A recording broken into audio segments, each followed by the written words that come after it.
And look, Jim Hammerdale, really strong top laner, gets his pick of anything he wants, really. He's either got that Hecarim or that Maokai, which he loves so much. There hasn't been any priority to banning away his champions. And his engage is kind of what gets Krispy Kreme crew rolling on the boat, you know? So if he can get his Maokai again, which is a very open pick, there's nothing wrong with that. Yeah, I'd be more excited if he was to pick up a Jax with Smite again, like he did in a fortnight ago. Yeah, oh, that was fantastically well played. Although at that point in time, it was a bit stronger as well. They did recently just nerfs into Hulk.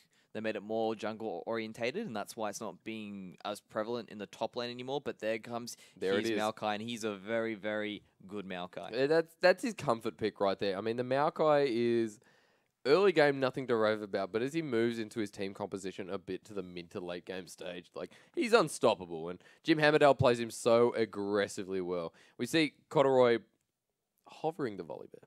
Now, I say that quietly because Volibear is godlike, you know? Volibear is magical.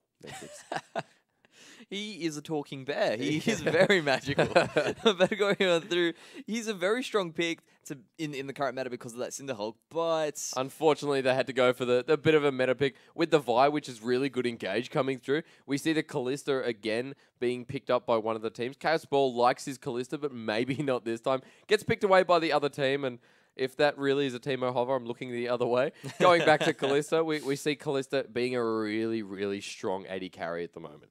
With the Vi, there's going to be a lot of potential to roam down to the bot lane and get the Callista fed. Yeah, definitely. As we can see, Case Ball's opting in to go for that Sivir. It is a very effective pick against Callista because she's just so strong early in the areas. You can shut her down before the Rens can really do any damage.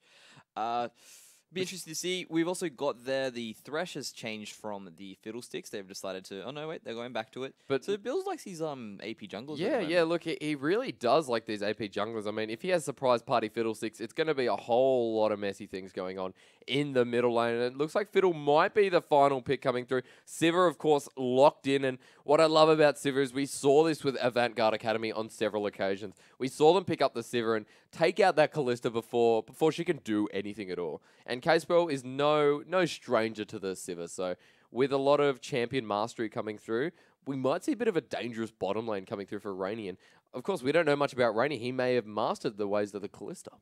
Definitely, it's interesting to see what how to say his name is. Rainy will actually be able to do it. Yeah. He's got an interesting supports name, Xiaomain. Very good. Xiaomain looks to be hovering the Janna and locks it in for Xiaomain. And it's actually the same name for the mid lane. Xiaomain, yeah. And the support. So, onto more important matters, of course. Hecarim gets locked in. Love it. Love it that the Hecarim is still widely accepted. With the teleport and the ignite, looks like when they do finally swap, we'll see Hecarim maybe brutally. He has punished Maokai before. It's a very strong pick coming for the Maokai. And if he doesn't watch his step, the Hecarim can just brutally annihilate that Maokai. Yeah, if he takes one step too far, he doesn't really have any escapes to get away from a Hecarim that is on Rampage. But the big thing is that Hecarim has been nerfed for the top lane recently. So he doesn't have the same advantage. He actually costs twice as much for him now to use his rampaging Qs. So that's something Anime is cool needs to look out for. And generally what we see they've been doing, they're just pushing harder and you're getting straight away going for home guards. So it doesn't matter if they're so liberal with their use of their rampage. They can just instantly back B in lane in no time at all. And the Azir looks to be getting hovered for the mid lane choice. Orianna as well. Looking at what has been locked in, Blind Turkey goes for the Blitzcrank with the Ignite, no doubt. Case Boyle has decided to go for that heal. So, of course, naturally with the Sivir to do a bit of kiting and do it up. I don't think there is much choice to go any other summoner spell for an AD carry. Not really, especially the big thing is that it also speeds you up when you use it. The heal is just a lot more utility compared to what it was back in the Season 4 where everyone was sort of going more for the barrier instead of the heals. Yeah. And now that change has come through for everyone's like just swap to the heals because that way gives you that sustain you need if you do get dived and it gives you that little bit of potential to outplay as well. And we see for some reason the teleport all getting picked by every single member of Krispy Kreme crew. Obviously playing a bit here with I think that's Clarity or whatever. You know, Clarity is a great spell for Zed. Oh, never mind, it's a great spell for Sivir. Definitely. Babip has that Z once again. He played very well last game. Bill on his AP jungler, who looked so efficient. Not the Needly, but the Fiddlesticks all the same. Has a lot of surprise potential. And we see that bottom lane looking down at the Kalista and the Janna. Gonna be very strong at poking the spoil if he can kite around that boomerang blade. Yeah, the Janna is a fantastic pick against Krispy Kreme. If you look at the teams, you have a very powerful engaged team on Krispy Kreme's side, and then you have a look at Passionfruit. They've also got that bit of disengage, but then with the Kalista and Janna, the queen of disengage, they've got the means to get everyone off of Rainy and off of Xiaomane. Yeah, and look, I mean, looking at the Hecarim top, which is a very popular pick, Anime is cool. He's going to have to play that very aggressive early on. The Maokai, if he gets past that 6, or if he gets past that point where he can absolutely sustain the Hecarim's damage, then there's not going to be any hope for that Hecarim up top. Pretty much, yeah. But Hecarim is a monster in the late game. Yeah. It's very arguable that he provides just as much teamfight potential as does the Maokai. Maokai reduces that damage, but Hecarim does a hell of a lot of damage if he gets on your squishy as well. He's definitely going to... And he has the potential just to dive on through. Nothing can stop him once he starts his onslaught of shadows. And we see Bill picking up the Fiddlesticks. And, of course, the jungler there, Corduroy, is picking up the Vi. Vi against Fiddlesticks. How does that work? It's going to be interesting. You could see an early invade from Vi. Vi's going to be doing a lot more work early, trying to make those ganks happen, whereas Fiddlesticks is going to be a little bit more cautious, probably look to farm around the jungle. Maybe if he sees an opportunity to gank, he'll take it. Yeah. One of the big things that Fiddlesticks can actually do is if he takes his blue fairly early, he's able to... I've seen them level 2 dragon. Oh, yeah. The drain just keeps on going. I mean, like, level 3 just to be safe. Just to be safe. Just in case you have to turn the dragon all the way around. Yeah, they do have points on the line here this time, so you might as well just slow it down a little bit. Hey, I see that Vi ganking top. Now I can go for the dragon. Maybe 2 points on drain to start off. That's the spirit to do it. And if there is any other way to do it, please let us know, of course. The Fiddlesticks, the level 2, level 3 dragon. That's going to get him ahead quite early. And, of course, that 6% damage won't come through in the early game stage, but in the mid-game, already having retained that dragon, it's going to be very helpful for them. As we move to that Vi, though, she has a lot of ganking potential in the early game. A lot. Yeah, and basically, if she goes through for anyone, she can lock them down. It's probably very good to have a Sivir pick against the Vi, because if you do have that Vi go in to do that assault and battery that she likes to throw onto someone, she can just spell shield it, so she can get out fairly alright in that situation. Although Vi is unstoppable, so she's still going to get on you and she's still going to do some punches in your face. My question for you is, with the Sivir spell shield, with the assault and battery, does it stop the... Obviously, it stops the lifting up, but does the damage still go through? I believe the damage can still go through. Okay, we're learning things here today, just together. And Vi's ganking ability. That's what I love. That mid lane is going to get really harassed. Now, we talk about last game we saw Willaris on the Twisted Fate, and Bill was really good at harassing the mid lane, obviously. Willaris had about 7 deaths by 25 minute mark. And he was doing damage, but not enough in comparison to Bill, and of course, in comparison to that Zed. And the Zed this game again is going to be huge. That mid lane, Zed... Is he gonna stack up the way he's going? Definitely. I mean, he's going off from a win. He definitely has the potential to continue outplaying. Zed's still a very strong champion. He did also receive a nerf in the recent 5.9 patch, where if he ults, he can't. For a second. He can't jump straight back to the shadow that he wants to be in, because you need to wait 1 second before you can jump between your shadows at that point. And I've queued it up so nicely here against Karma. So there's a Karma in the mid lane. I was waiting to spit this one out. The Karma, can Karma 1v1? She has the capability to do so. Karma has an amazing poke. Huge On top of damage. all that, she has a big shield as well, Yeah. which actually scales higher, because what her passive is, she gets more and more AP, the less HP she has. Yeah. So as Zed's getting closer to killing her, she's actually getting stronger. She's one of those few champions that has that sort of berserker mechanic. But the other thing as well that comes through for Karma is that Luden's Echo is out there. She actually benefits a lot from the spell, from the movement speed that comes through. Not to mention, she's a poke champion. Every time she gets that poke out, it's going to spread out among everyone. And Karma's just like, not something you see in this patch, especially not in that mid lane. As we slowly move on to the Summoner's Rift now, we're going to see if that Karma can actually 1v1 that Zed. Everyone's spawning here now on the Rift. Got to see what people start off with to buy. And the first thing I think of is that you're probably going to see that Hecarim and the Maokai both go for... Probably the Maokai go for the Doran's Ring, and probably the Hecarim go for the Ruby Crystal. Definitely. Well, he hasn't hasn't got that smite anymore, so you might see him actually go straight for a Crystalline Flask. Yeah. There it is. So he's picked up his Crystalline Flask in that regard, because that way he's got extra sustain versus the Maokai, but you were right on the ball when it comes to that Dawn's Ring, because he can actually bully out Hecarim a little bit early. Yeah, and the bullying is what we've seen so much of in the open ladder. Let's see if Passionfruit can make a name for themselves against the Krispy Kreme crew. Of course, Krispy Kreme crew are on the blue side, and Team Passionfruit are on the red side. We see two junglers that we don't normally see too much of. Of course, Vi coming back into popularity at the moment, but Fiddlesticks, maybe not as much. And then you see a Karma mid. Not something we're used to here, in whether it's any Australian league or any American league. Maybe in the Chinese league, but we're just going to have a look and see. And Krispy Kreme crew don't look like they're too much to invading. They might want to wait for a bit of a bait here. Yeah, and it seems that they're sort of setting a trap for them at the moment, but they're just getting a free ward off right now. They're not in the bush. Okay, now everyone's in the bush. Now, Corduroy's going to go and face check that, but I believe the sapling is somewhere nearby. I heard it being thrown. It might be in that middle brush there. And they were looking for a bit of an engaged potential, but a nice ward, nicely placed ward, spots them out. And that's probably going to be standard laning phases for both AD carries down there. That is a nice Janna skin. As a sapling just decides to hit through. Yeah, it is a nice Janna skin, but that sapling being a little bit too cheeky there. Blind Turkey just hanging out in the bush. Very standard, very slow start. Everyone's just going to go through, do their normal leashing. This is like a normal solo queue game. Yeah, it pretty much is. And we're going to see standard lanes come through as well. Not too much changing because of that Karma. You normally see that with different mid laners or different top laners that really aren't in the meta. They like to lane swap just purely because it's a bit too weird, you know. You can't handle it. Normally they're counters to one or more lane opponents. So yeah. Karma in the mid lane might be an advantage for her. Definitely, because she's already doing a lot of damage and trading on through. And Blood Turkey's just seeing if you can harass there, probably stop her from doing her blue and give Fiddlesticks a bit more time in the jungle before it comes out. Yeah, he's just being a bully and a menace, but Janna's stopping that from happening. Babip is taking a lot of damage. Looks like we might see another Q come out from the Karma as the damage misses there, and the Mantra gets popped. The ult level 1 for Karma, remember that.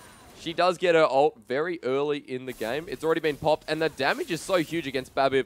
He's taking so much aggression from this Karma, who's probably going to reach level 2 and start harassing that Zed even more. Yeah, and she's taken Ignite as well. I thought she'd probably opt in towards the Exhaust because she wants to, survive against any assassination potential from the Zed. But she's like, nah, I'm fine. As the pull goes through. Oh, Blind Turkey getting a nice pull, but doesn't have the level 2 to get the Rocket Fist. So no knockups in the air just yet.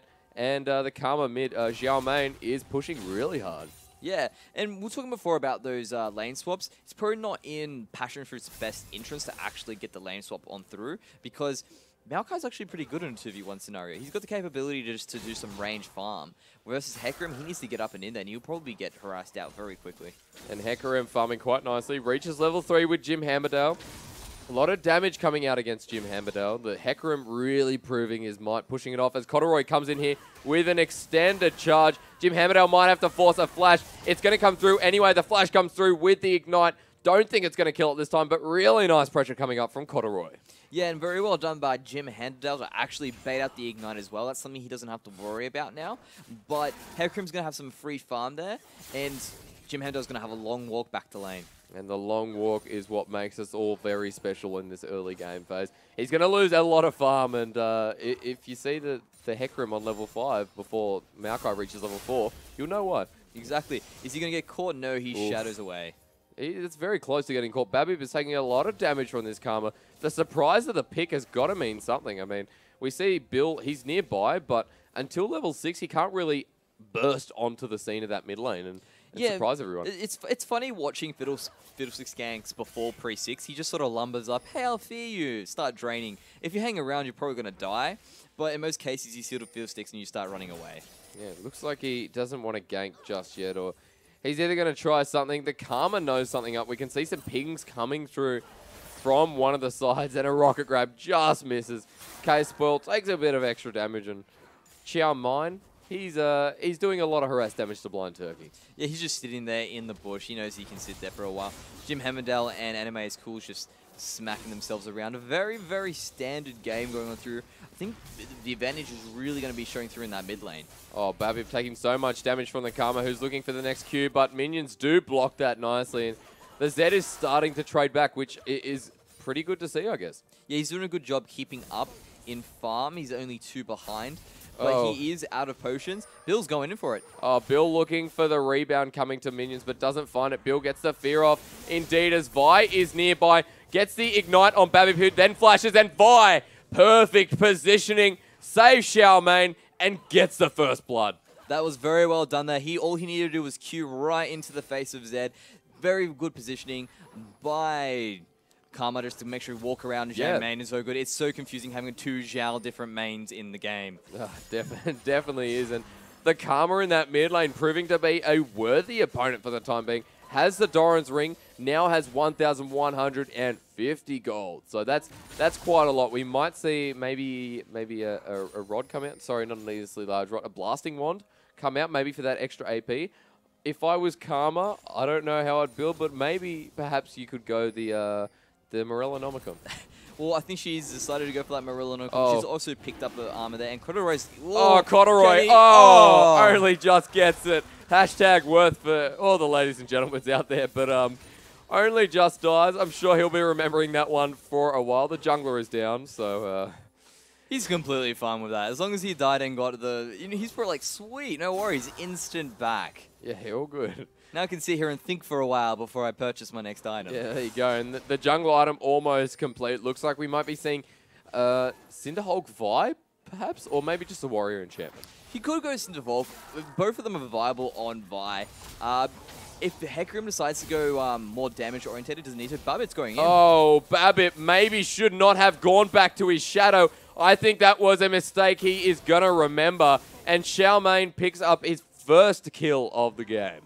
I think he thought he was about to get to level 6 then, but it just didn't go off. Yeah, yeah. That's why he decided to run back on in. That was a problem for them, but there's some action in the bottom lane. And Blind Turkey gets that rocket grab, but doesn't work in the end. And the fist goes straight in the air, and Rainy gets ignited, trying to get out of this one. Caswell looking for the extra damage, doesn't find it, and actually gets killed himself. Rainy picks up that kill on Caswell. Blind Turkey is about to get flashed into, but only flashes himself, so it's just going to be a 1-for-0 trade in the end, going towards Team Passionfruit. It was a fantastic shield there to save Rainy as Spoil went all in for that kill, but unfortunately he wasn't rewarded blowing his heal and flash. Then he was smacked down by Rainy and Janna. And Jim Hamberdale, and we see Anime is cool at the top.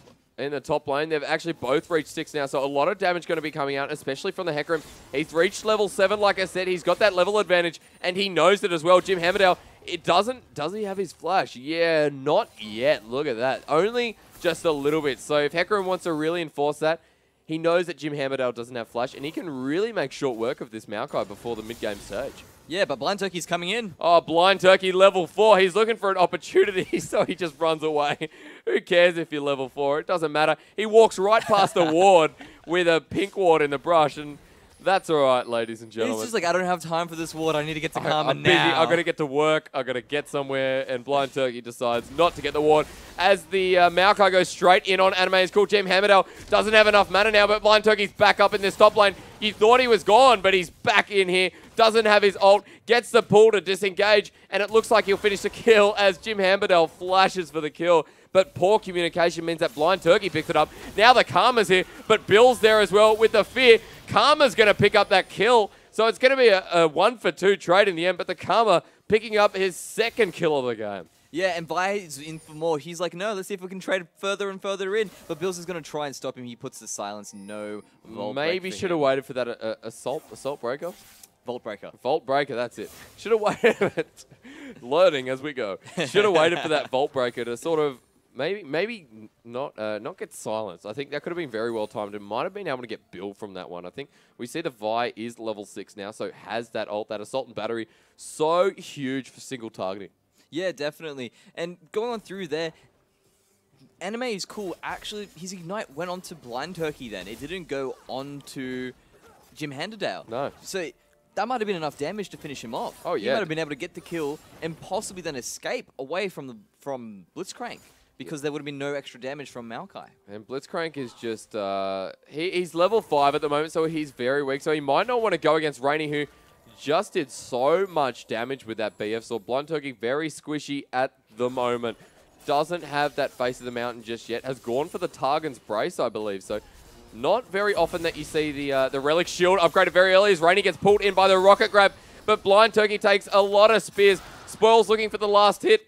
Doesn't have the flash at the moment, so just going to trade faces, and Rainy's going to have to go back.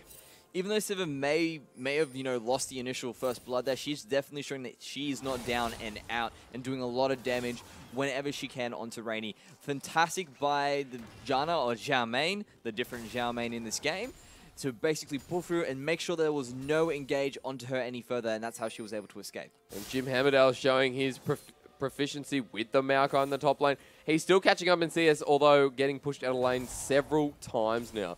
He's got 77 CS compared to the Hecarim. Anime is cool, has 87. There's a 10 CS disadvantage, but it's really not that much considering how much Jim Hammerdale is kind of getting abused in this lane. He may be getting abused, but he's still going to be relevant in team fights. That's the big thing he needs.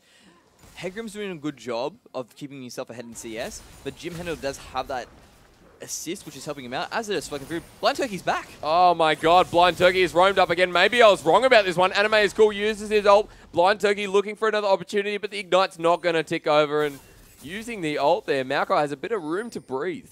Definitely. Now he's going to go through and just use his big fists just to punch that tower down. Blind Turkey's not done. He's still there. He's looking for the kill in the back, but the Janna has roamed up as well. Xiaomain is looking for something, but actually moves to that middle lane as Bill looks for Xiaomain, and the damage is just too surreal for Xiaomain, getting taken down by Bubba, and that's going to be his first kill of the game. Bill's just doing fantastic work. Now they're going to turn their attention to Janna. Will he get the pull? He does. He does get the pull, but a really nice flash coming through from the Janna. Xiaomain did really well there. Yeah, unfortunately first she had to blow the flash. She might have been able to dodge the Blitz hook, but Blind Turkey on point. Let's see if they can get Vi. Corduroy is a bit out of position here, or should I say looking for that dragon positioning. And Bill and Blind Turkey might have to back off this one for the time being. We see the dragon coming up soon, so maybe the second dragon coming through from Passionfruit, who are showing they're very worthy contenders at this time of the game. Definitely. Looking at the gold differences there, that Passionfruit is up roughly about 800 gold, 800 gold there, so Krispy Kreme is doing very well, and there's some teleport coming in. Oh, Caseball takes a lot of spears there. Rainy might have to turn this if he wants to get a kill, but the damage is once again so surreal. Caseball gets Rainy for his first kill of the game, and they're going to push this bottom turret and possibly get Dragon. Blind Turkey has been playing amazing this game. He's been making things happen around the map. Spoil's been doing a good job actually managing to handle both of the this bottom lane in particular by himself. Janna's been roaming as well, but not to the same effect. And of course, we see Caseball will get that Infinity Edge when he goes back. Bill getting so much health from that Dragon, maxing Drain first, working out quite nicely for him. That's the first Dragon for Krispy Kreme crew, and he's going to spot a ward there and go back. Yeah, he's going to just see that. Now that they've tied up the Dragons there as well, it's much better to get Dragon at this point in the game because that's when everyone's items are coming through. That's when it actually is effective to have that bonus AD and AP. So they're going to feel that power spike a bit more powerful than what Passionfruit did. And Passionfruit are still looking as strong as ever. The gold lead has moved to 1.2k for the time being. Jim Hammerdale looking to spot out Anime is cool, and looks like he's going to push him off, and it looks like the pressure in the top lane has actually changed a bit. Yeah, it's a bit funny because he's got 2 assists now on Jim Hammerdale. Anime is cool's been the one that's been camped purely off the back of Blind Turkey just making some fantastic plays. But Anime is cool's doing a great job just keeping the pressure. He's taken that top tower and given some global gold much needed for Passionfruit. And Passionfruit still looking huge as we say this. And Bill going to get the blue buff, possibly make a roam up top once again, and or maybe harass this Karma more. You've seen Karma already died 2 times, purely because Bill's come in with an ult, feared, and just destroyed Xiaomain. Yeah, definitely. Xiaomain's still got a lot of damage. Zed has finally caught up when it comes to the CS. He's still down that kill, but he's been involved a lot more in getting those kills for Bill, really. Yeah, yeah. And the bigger Bill gets, Bill can still carry as a jungler. That's the big thing. If you try to even go for a dragon and Bill's nearby, he's going to ult it on you. Same for that Baron. Oh, that's a lot of damage. Though. Yeah, it's so real as Babib takes a lot of it, and it looks like Xiaomain wants to follow this all the way. The Ignite goes off, forcing a flash. Oh my god, what a beautiful flash coming from Xiaomain. And that's just going to be Babib's loss there. Wow. That's insane there. That's just showing you how strong Karma really is at the moment once she gets her poke off. There wasn't too much Zed could do. He tried to get away, but I think he already used his shadow previously, and Zhao Main's like, no worries, I'm going to flash over the wall to get you as well. My Ignite's been used. That was so... It was so calculated coming through from Xiaoman, and a team that we don't know much about. Of course, they're shrouded in mystery, and that's just another part I love finding out about, that everything's very calculated. Yeah, definitely. And Rainey's just sitting there farming up a Storm at the moment too. He's actually up in CS still against Spoil. She hasn't finished the Infinity Edge yet, so it'll be interesting to see how this lane ends up panning out. That damage is fantastic as he gets that spear onto Spoil. Bloodthirster still getting picked up. Oh, Spoil takes a huge chunk of the rend and might be forced to go back here. And Spoil might not have the lane he really wants for the time being. Both AD carries looking at the gold difference. We see that Callista's up by about 100 gold, not too much to talk about, but Callista next back, probably going to get the Bloodthirster, and in retrospect, of course, Sivir going to pick up that Infinity Edge. Yeah, both of them big power spikes. Basically, it allows Callista to sit there in a lane for a few more auto attacks out, just let her hop around a bit. And having that extra shield and damage is really effective. That's what makes Bloodthirster so much stronger than her. But Vi has made herself in that bottom pocket there. See if she's got something she can do. And Rainey looking for an opportunity down bot. Cuddleroy, do they know that he's here? Blind Turkey gets a fist straight to the face. And there comes the ult straight from Vi on Blind Turkey. He's not dead yet, ladies and gentlemen. As Jim Hammerdale comes down, he's so tanky already. And Cuddleroy looking for the finishing kill on Blind Turkey. Actually misses that. Anime is cool. Runs straight over him. But Bill is here as well. He's going to probably find the ult. Here it comes with a flash, maybe. There it is. The damage is so real as Karma tries to make an impact. But in the end, Krispy Kreme crew just dominate that bot lane with a 1-for-2 trade going in their favor.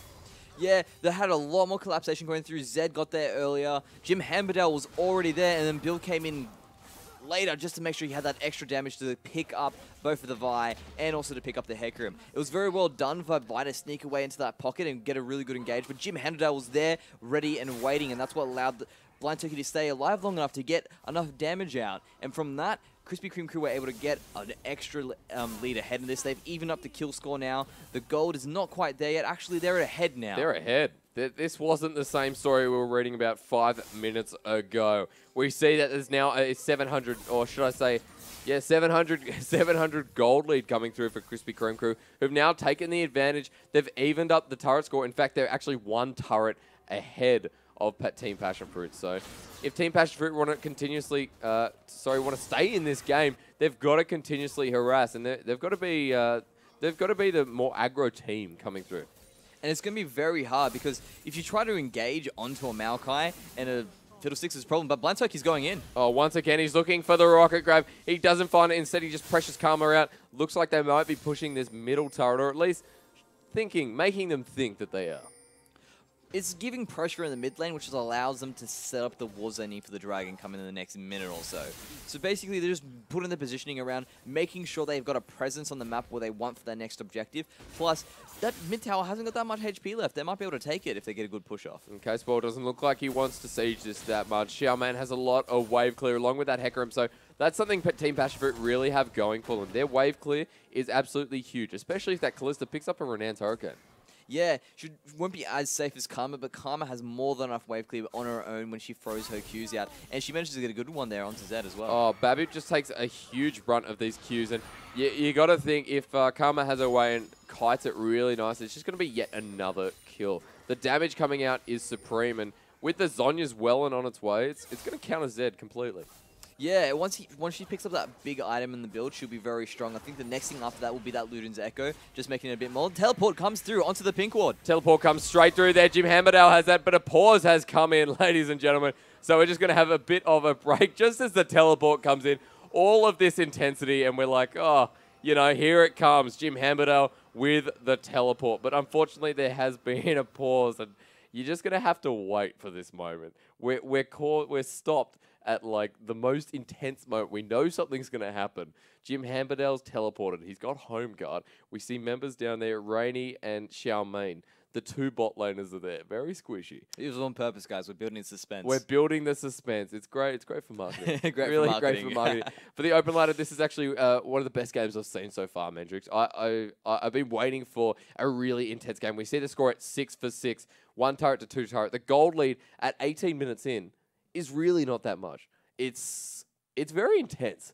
So the level of play here on the ACL's open ladder is just getting better and better each time. Krispy Kreme crew, an experienced team coming through, but Team Passionfruit, haven't heard of them, but they're playing very well as we do come back into the game. And here it comes, ladies and gentlemen. The intense has just built up. The hurricane comes through, and in the end, nothing happened at all. Like I said, you've got Krispy Kreme crew, the kings of suspense, and then you've got Jana, the queen of the anticlimax. They've gone through and they've zoned out enough of their team to get a free dragon. That's what they're going to get out of this.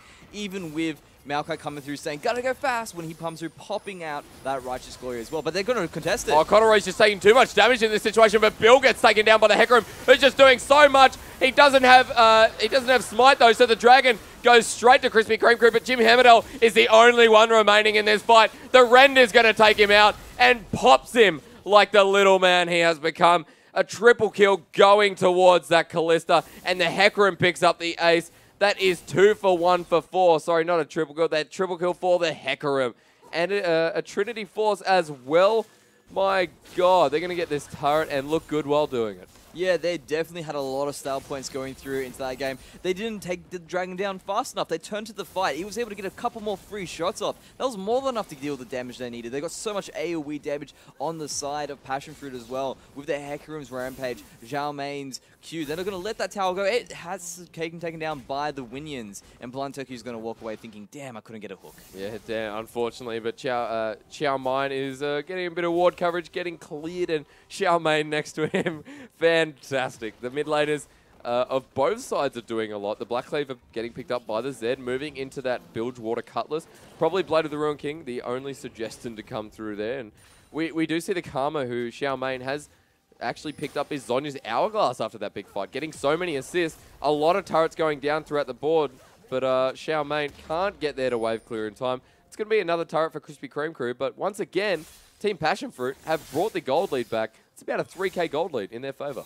Yeah, they did a very good job there. They definitely seized the opportunity to come through. Although the dragon did go to Krispy Kreme crew, they've set themselves up for the next dragon. Now Krispy Kreme crew have the fear of what Passionfruit are capable of, and they know they need to position a little bit more better. They thought that it was free. Even I thought that was going to be a free dragon, but Passionfruit proved us both wrong. No, they definitely did, and they're turning out to be a very comprehensive team. Their synergy with, once again, the bot lane is where you want the synergy. But I have to say, the synergy between the Hecarim and the Vi. Now, the jungle and the top laner, that is beautiful. And Blind Turkey just misses that blue buff, looking for a bit of a steal. Jim Hammerdell also wants it, and Cotteroy, he's not going to give it away too easily for the time being. But Bill comes in with the ult, gets the fear, but Bill is so squishy at the time being, has a needlessly large rod, and nothing's going to happen there. I'm pretty sure he got the blue buff. Yeah, he got the blue buff. Did he? Yeah, he got the blue buff. He managed to get that steal off. He freaked him out so much. He was like, thank you very much. I'm going to smite this away.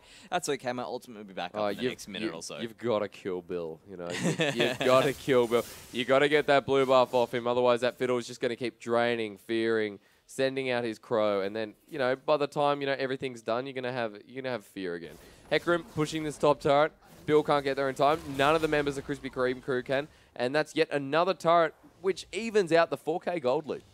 Pretty much. And now that they've got that sort of going through there, it is very close. There is 2 towers in the favor of Passionfruit at the moment, so Krispy Kreme crew can actually pick up more gold as the game goes forward. Looking at these teams, it's very hard to see who will actually come out tops in the end. Spoil Pops is on the hunt. An ult gets popped by K-Spoil, but doesn't get to do anything with it at all. And a really nice Howling Gale coming from the Jana just to disengage that Blitzcrank. Yeah, very itchy trigger finger there. Wanted to make something happen, but Jana, she is the queen of disengage. She hasn't died this game, and that's probably one of the reasons why she is the queen of disengage. Yeah, definitely, and has picked up that Athene's, the Chalice of Harmony. So that's going to give a lot of mana regen, allowing that Karma to just send out Howling Gale after Howling Gale, you know?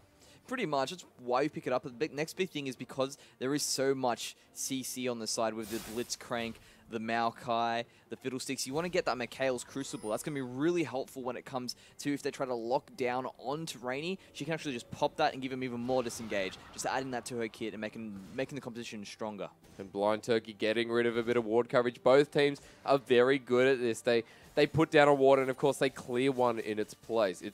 It's great seeing that this level of play is coming into the open ladder. We see 2 lenses coming through from the side of Krispy Kreme crew, and we see 3 lenses. Of course, a lot of upgraded trinkets coming through from Passionfruit. So they're all about ward coverage. Every member of the team has at one point got a pink or put a pink down, and we actually see 2 members holding a pink as we talk about it. But there was a lot of ward coverage, but in retrospect, both teams are just clearing each other's wards. So in the end, there's no ward coverage at all. Pretty much. It's sort of, this ebb and flow going through of them trying to throw out the wards, and then, oh, no, we'll get rid of them, and then, oh, let's put more wards out, and that's just how it goes. There is more pink wards on the side of the Baron at the moment. It has a lot of contention really around the area now at the moment. If you get Kalista on there early without Krispy Kreme crew knowing, they could easily pick up a quick Baron. But they've got so much ward coverage there, they know that's a possibility, so they're going to make sure it doesn't happen. And Krispy Kreme crew have had a lot of confidence coming into this competition.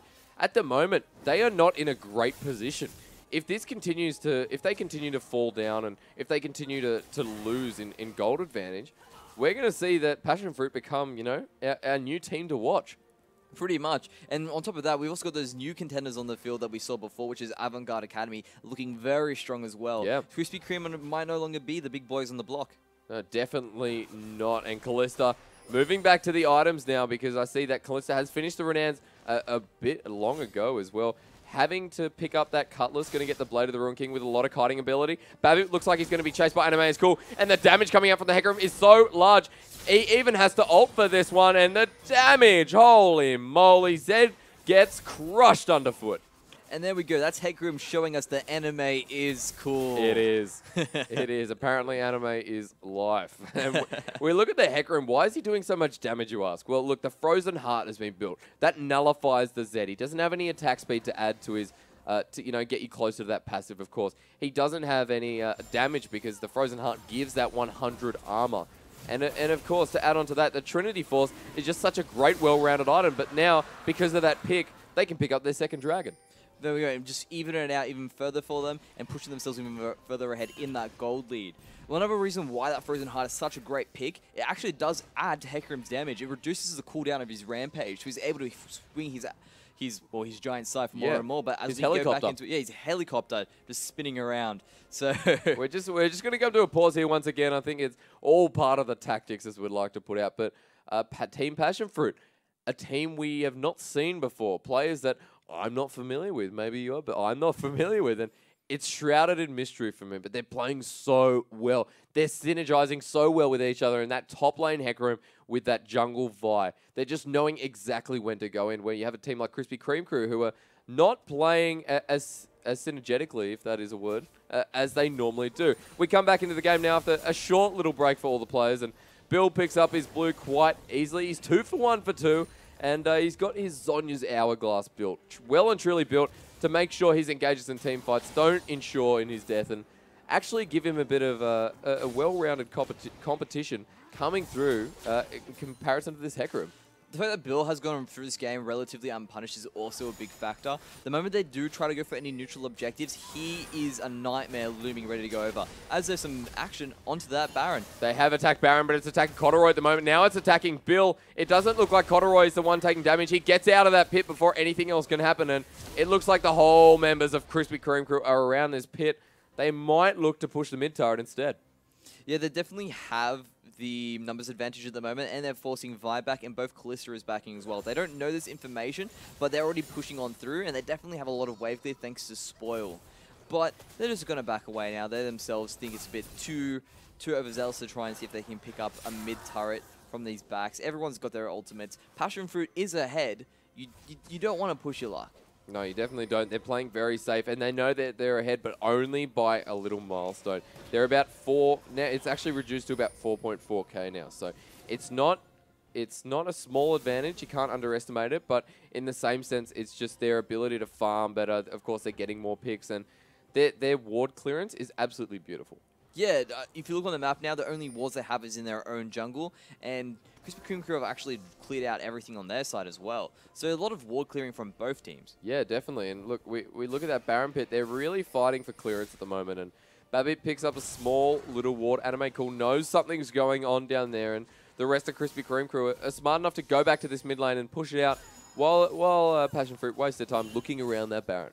Yeah, and there's a lot of pressure building up in the bot lane as we go into another pause. Maokai was probably making his way down, looking to pick up a little bit more CS for himself. Yeah, and look, we see the dragon isn't actually up at the moment, so there's not too much objectional control that can possibly come through. Of course, the Baron is always an option, but the first one to Baron is going to be a bit of a risk, in my opinion. You'd see that one team would do Baron, take all the aggro from it, and then of course you'd get that Vi who is notorious for, you know, coming into the pit, smiting, or even doing a bit of a Zac where if you perfectly time it and you got vision in there, you can Vault Breaker across the back end, smite, and make it out of the pit. That would be very impressive if we see that get pulled off. I would personally love to see that. Mainly with Zac. I think everyone's seen that. Not sure. Random Law Moments video where you've got like, they put on the Jaws theme music and you see Zac just slingshot across the Baron and then just smite Baron away as they're doing it. It was very entertaining to watch. But I think we've fallen off just we have fallen off just a little bit. Yeah, just a little bit. But look, coming back to the smite still, Vi is very notorious for doing that, whether she does some risky maneuvers or not. She could come into that pit, get the Baron, maybe flash out, save the flash, grab all the attention from Krispy Kreme crew while all their carries go around the backside. I mean, you've got this Kalista who's got the Renan's Hurricane, has a huge kiting ability because of the huge attack speed. And of course the movement speed helps as well.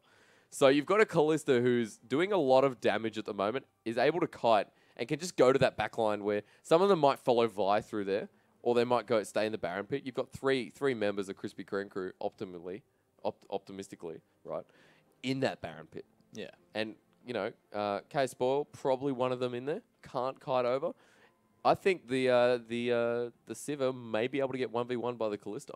Definitely. It's completely possible for it to happen. But I don't think Krispy Kreme are going to look for to start a Baron. They're going to wait for the Baron to be started. You have a Fiddlesticks. There's no way that they would want to risk you starting it up early and then missing the biggest thing that you have, which is that amazing surprise that Fiddlesticks when he starts his Crowstorm. Because when he's in the middle of that, you can't start a Crowstorm when everyone's jumping and initiating on you. You need to be coming in from the flank. So what they're going to wait for is to hopefully see if they can get Passionfruit there ahead. Maybe they might get cocky. Maybe they might go for the Baron while Fiddlesticks is still up instead of picking him off first. And that might give them the opportunity to really get themselves back in the game by picking up an ace and the Baron in the process. And having said that, Krispy Kreme crew, of course, could do the exact same thing. Think that they have a chance or think that there's a pick in the jungle. And with ward coverage actually quite limited at the moment, we could be seeing, you know, maybe an outplay coming through from Passionfruit. I'm very excited to see that there is a team standing up to Krispy Kreme crew who the other week were looking so unstoppable. And to see that maybe they're not as strong as, you know, another team that's coming, a team that we've never heard of. It's fantastic. I think that there's a lot of potential, obviously, for both teams, but for Passionfruit to possibly take this one out, there is a good chance. Definitely. Everyone loves to see a good dark horse making its way through the competition. The underdog. And it's always a good, like, you know, everyone loves that Cinderella underdog story.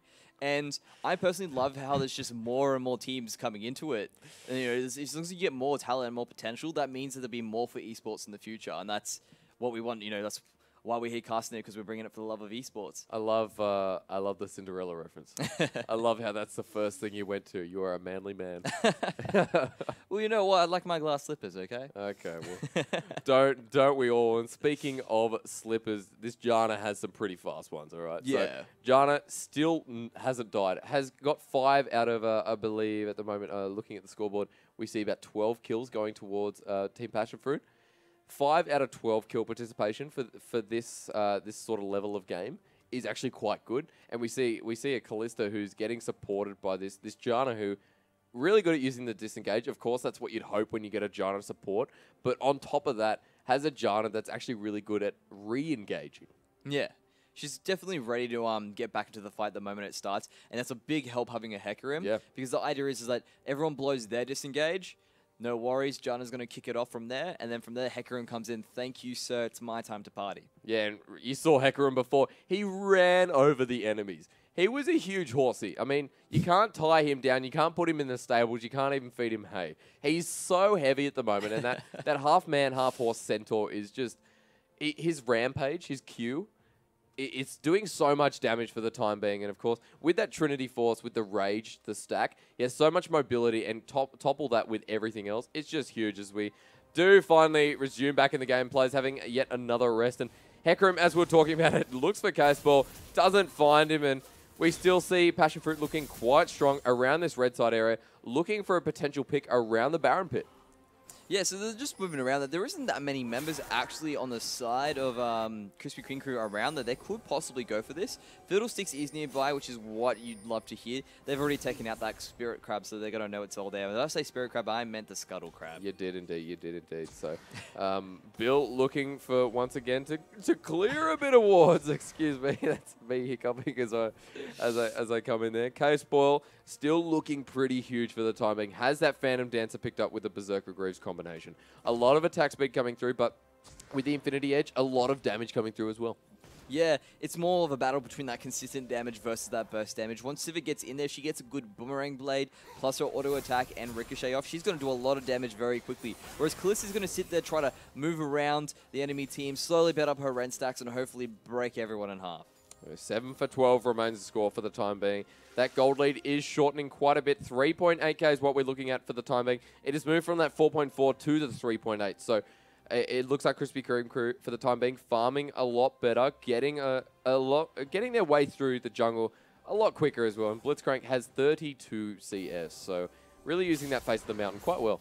Yeah, it's really good when you do have it. He's got 4 stacks on it at the moment, so he can go in there. Oh no, they took out the cannon, he can't get that. That's okay, there'll be another one in the next 3 waves. But it's not, Caswell pops the ultimate.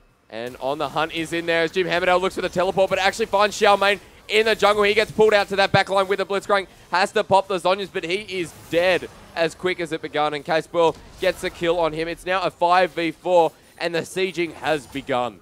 So much speed for Jim Hammerdale there. When Spoil popped, he's on the hunt, followed through with his Righteous Glory. Even the Flash wasn't enough to escape from that Twisted Advance, and we had another flying tree going on through. Very well done and very good engage, and now they have some open room to actually see if they can push this tower in. And Bill, I'm not sure. He does have his ult for the time being, and he's getting the drain off. Will he pop his ult? I'm not too sure at the moment, but Hecarim goes straight in. Bill's in that backline, looking for him to engage. As Caswell doing a lot of damage in Katori. Doesn't want to go in on this one, so he's going to leave it at that, and it's still a 5 for 4 until this very second. As they move down, Krispy Kreme crew have taken away from that. They've gotten some damage on the mid tower. They're quite happy with that. No kills. They forced a few ultimates out of the enemy team, and now they're going to set up for the Dragon, see if they can push themselves a bit ahead and claw some extra gold back. And Officer Vi going back, going to go patrol the streets, then come straight back to lane. Having picked up that Hex Drinker, does do quite a lot against that Fiddlesticks, but really no one else. Was Hex Drinker relevant in this? Well, from the fact that she has Cinder Hulk, it scales really well with that. So she's going to have a lot of HP the further the game goes on. Once that eventually turns into a more of a Mortalis, she'll be able to actually scale extra AD from her missing HP. And because she'll have so much of it, it'll be very effective for her. And the more Mortalis, don't think it'll come out just yet. Of course, it being much more of a late game item when the Vi gets pretty tanky, of course.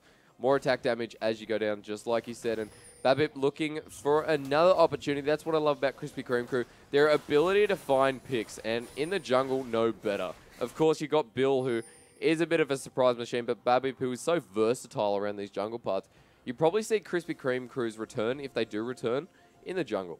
Pretty much. They do have that pick potential, and if they get a really good Fiddlesticks flank, that's the thing that's going to be their saving grace. They're going for the Baron. They're trading Dragon for Baron now. Vi is nearby looking to steal. They need to make this happen really quickly. But this is going to be a very quick Dragon, so by the time that Baron gets started, we might actually see a good rotation coming from Team Passionfruit. They look for the Scuttle Crab. They do find it, so there's some vision control along with some speed. And yeah, you're exactly right. This might be the start of a bait.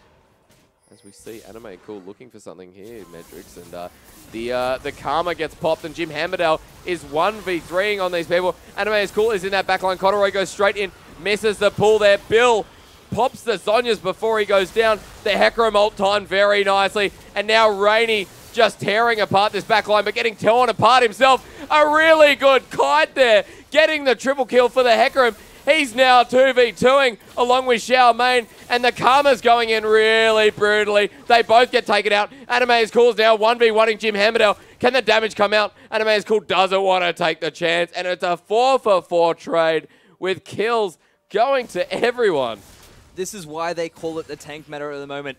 Only the tanks are standing. That was a fantastic engage coming through from Passionfruit, but Fiddlesticks was on the far side. He did a fantastic ultimate too, dealing a lot of damage and pulling away attention. That gave Krispy Kreme crew what they needed to actually come back into that fight.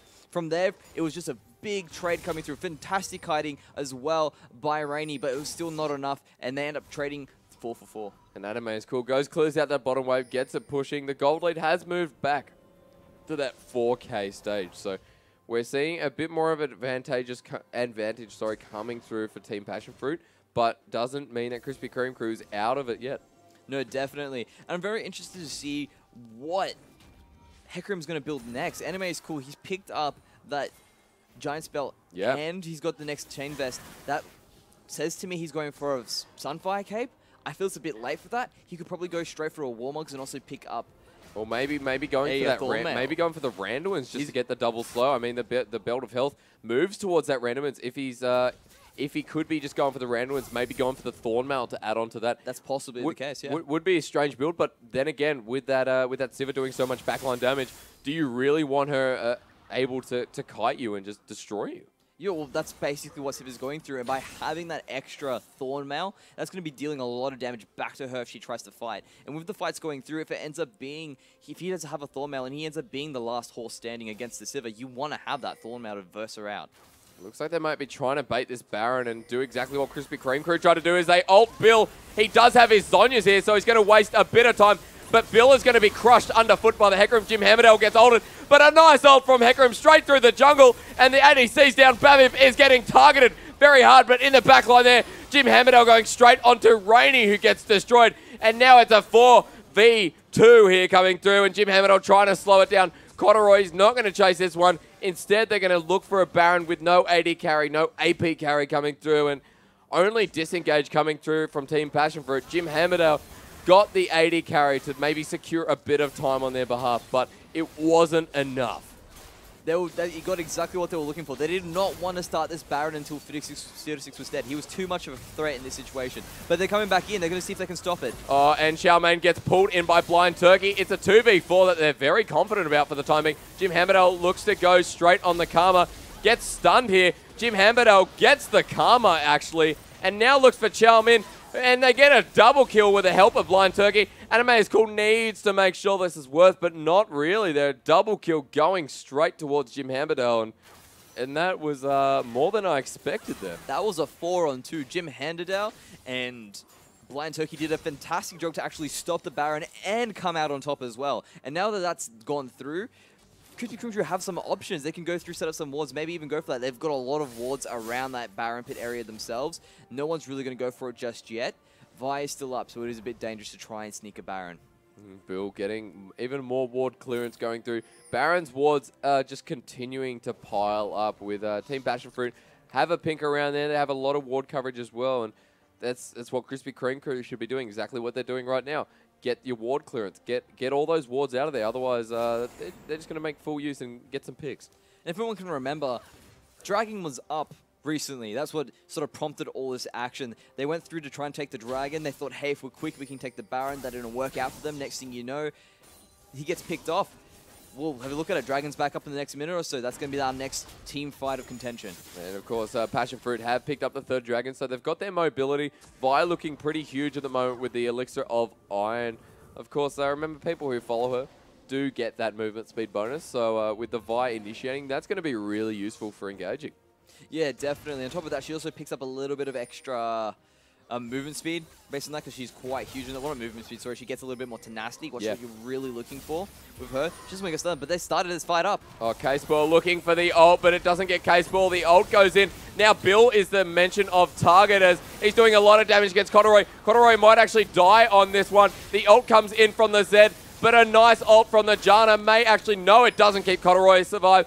Anime is cool, is zoning off a lot of members. Bill goes down, and now Blind Turkey's turn to take the damage from the Hecarim. 2 members already down from their other team there, and we see Passionfruit absolutely erupting in this team fight. The 13 for 2 Hecarim, and you've still got your AD carry up. No smite, but you've got that Rend. We're going to see a Baron. Definitely. Now that that Fiddlesticks is gone, they got more than enough time to take it out. They've even got that rend, like you mentioned before. They've got that rend to make sure they've got it. This is going to be an open Baron for them. But Jim Hennadale's seeing if he can do a repeat. He's going to try and stop them from taking that Baron. Good kiting coming from Raining, putting himself in that back line. Looks like Jim Hennadale might be looking to do this. They disengage from the Baron. Now all the pressure is on Jim Hennadale. As I say that, they go straight for the other one coming through there. Sivir gets taken out by Anime's Cool. He's just too fast for them. Jim Hennadale gets collapsed upon, and a double kill for Hecarim, who's 15 for 2. I was right there. He went for the Thornmail. It's working out for him, and it looks like that last bell to health is either a Warmogs or a Randuin Zoman. Good to see what will come through. It's a lot of things he could have. Possibly he'll go for that Randuin so he can slow down whoever he gets on. That was a very easy Baron for them. Zed thought he might have a chance at it himself, but he realized, no, I'm probably just going to feed a little bit more. I'm going to back off, and let's see if we can get this game delayed a little bit longer and wait for a great fiddle ult. And that's what, and what I just noticed is now that Kotoroi actually has the Baron buff as well. So that worked out for them. The engaging of Jim Hambadale, stopping the Baron, actually gave them time so that Kotoroi could come up. Yeah, so now their jungler, he has Baron. Exactly. They got a 5-man Baron team. They've also picked up that extra pushing power as well. They have got the tools now to go through and break the base. They do have a great siege potential with Karma as well. So it's not going to it's not like having Rainy is going to be a big problem. You got a lot of poke coming on through, and you got a lot of poke coming from Janna as well. Looks like they're trying to rotate into that top lane, maybe clear the jungle a bit, push that wave that's already being pushed, and Krispy Kreme crew know that they're rotating up. They've got a bit of ward vision. They know what's going on there, and you got to hope that Passionfruit knows what to do with this Baron buff. They should be maybe stacking up a bit more and looking for that team fight again. Krispy Kreme now have to just go on damage control. They need to make sure their waves are pushed up. That way there isn't any massive waves for Passionfruit to just collapse in on the moment they get the opportunity to use it, which is one sort of building up now in the bot lane. They might let that go, but Zed's already making there to make sure they can clean up very, very quickly. Moving across, they're moving up towards the top lane as well. Bill's just going to pick up his Grump, but the next big push is down the mid for Passionfruit now. They're starting to make that siege work for them. Very well played, and we see that top lane isn't stacking up just yet. You got the Maokai up there who has teleport up, but for the time being, it won't matter too much when you have a Hecarim that's 15 for 2, running through your back lines, and just such a big force to be reckoned with. They're looking to push this mid turret. They're doing it quite easily for the time being. Blind Turkey looks for an opportunity to get someone out of here, and Chiao Mine is on the sideline there looking for something. Kotoroi gets picked up, has to force a flash out. The Maokai comes in with a teleport. Jim Hambadale pops that Righteous Glory, claps his hands in the air, looks for the ult, and it was all for nothing as nothing really happens. Chiao Mine looks to be re-engaging. Kotoroi comes in there, gets pulled, and now Kotoroi gets bursted down by K-Spoil. That's one member down, and can they keep sieging this? I wonder. They definitely can. They got the damage. And K-Spoil just gets destroyed. And there goes his health. Straight away, Babip comes in. Bill with the ult. The Zhonya's has already been popped. But a lot of members going down as Rainy going straight on Jim Hambadale. The spears are in him. He looks for the last auto. The twisted advance finds him. He gets out with a flash. But is it enough? Is it enough? Yes, it is. He gets a triple kill. Hecarim picks up one of his own. They're pushing down this mid lane. And that's going to be the game. So well played. Very, very well played in that regard. That was an amazing hook coming through onto Kotoroi there, but that just opened up the engage they needed. Animated kill is cool, is so big. He just walked through it and walked over them, and now they're just going to take the game going through. Krispy Kreme has been toppled by Passionfruit. So a team that we had no clue what was going on. They were the mysterious, you can't say wildcard, but they were the mysterious team coming into this competition. They've gone ahead and sent Krispy Kreme crew to the other draft, of course. Not the winner's draft, the loser's draft. I don't like the word losers because everyone's a winner, of course. But the amazing thing is that Passionfruit was so synergized, and as soon as they got an opening, they used it, they baited in, and then they got that Baron, and that was it from there. Pretty much. They played a fantastic game. They just sat there, made sure they had their advantage, didn't take any risks going through because they knew exactly what Krispy Kreme crew can do. And once they got an advantage, they stuck with it and slowly pushed further and further ahead. And that horse did a lot. Yes. That horse did so He was much. 16 for 2 in the end, and it just shows how much strength there is in this competition. So make sure you don't go anywhere because there will be more ACL's coverage of the Oceanic Open Ladder straight after this. Don't go anywhere.